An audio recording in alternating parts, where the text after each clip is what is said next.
Hello guys, welcome to Subject Learners. Today we will be going to cover the biography of Anita Desai. So let's begin with handwritten notes. Anita Desai, born Anita Mazumdar, was born on 24 June 1937, is an Indian novelist. Anita Desai का birth हुआ था 24 जून 1937 में और वो एक Indian novelist हैं. Desai was born in Mussoorie, India, to a German immigrant mother, Toni Naim, and a Bengali businessman, D.N. Mazumdar. Desai का अनीता देसाई का बर्थ हुआ था मसूरी में, इंडिया में, और इनकी मदर एक जर्मन इमिग्रेंट थी. इमिग्रेंट का मतलब someone who has come into a foreign country to live there permanently, मतलब कोई बाहर से आया है और कहीं परमानेंटली सेटल हो जाए वो वहाँ पे. तो वो एक जर्मन इमिग्रेंट थी इनकी मदर टोनी नाइम, और इनके फादर एक बंगाली बिजनेसमैन थे जिनका नाम था D.N. Majumdar. She grew up speaking Hindi with her neighbours and only German at her home. वो बड़ी हुई अपने नेबर्स के साथ हिंदी बोलते हुए और जर्मन अपने घर पे ही बोल पाती थी. She also spoke Bengali, Urdu and English out of her house. वो अपने घर से बाहर बंगाली, उर्दू और इंग्लिश भी बोलती थी.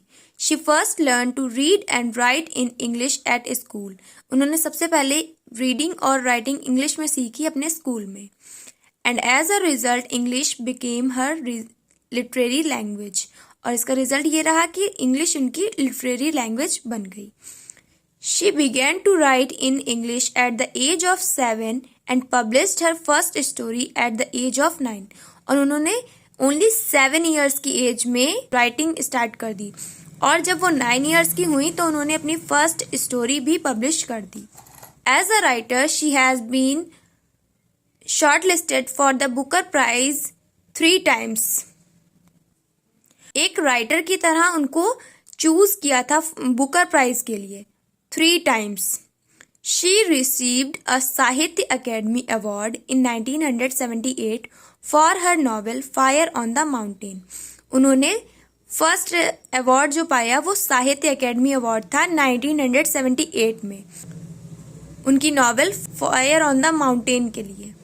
She won the British Guardian Prize for the Village by the Sea. उन्होंने ब्रिटिश गार्जियन प्राइज भी पाया, किस लिए? The village by the sea के लिए. Desai published her first novel cry the peacock in 1963. 1963 में देसाई ने अपनी फर्स्ट नॉवेल को पब्लिश किया जिसका नाम था cry the peacock. She considers clear light of day 1980 her most autobiographical work as it is set during her coming of age and also in the same neighborhood in which she grew up. वो अपनी novel clear light of day 1980 की उसको सबसे ज़्यादा autobiographical work मानती हैं क्योंकि ये उनकी कमिंग ऑफ एज के टाइम पे, मतलब कि एक एज आने के टाइम पे वो सब सेट है. उसकी जो भी थीम्स हैं, उसका वर्क है, उसमें जो जो इंक्लूडेड हैं कैरेक्टर्स वगैरह, वो सब उसी पे बेस्ड हैं. And also in the same neighbourhood in which she grew up. और वो उस चीज़ पे भी बेस्ड है जिस तरीके के नेबरहुड में, जिस तरीके के इन्वायरमेंट में वो पली बड़ी हैं. In 1984 she published In Custody about an Urdu poet in his declining days. 1984 में उन्होंने पब्लिश किया इन कस्टडी, और जो कि एक उर्दू पोएट के बारे में था अपने डिक्लाइनिंग डेज में. In 1999, Booker Prize finalist novel Fasting Feasting increased her popularity. 1999 में बुकर प्राइज का फाइनलिस्ट जो नॉवेल थी फास्टिंग फीस्टिंग, इस नॉवेल ने इनकी पॉपुलैरिटी काफ़ी ज़्यादा इंक्रीज कर दी. इन 2014 she also got Padma Bhushan.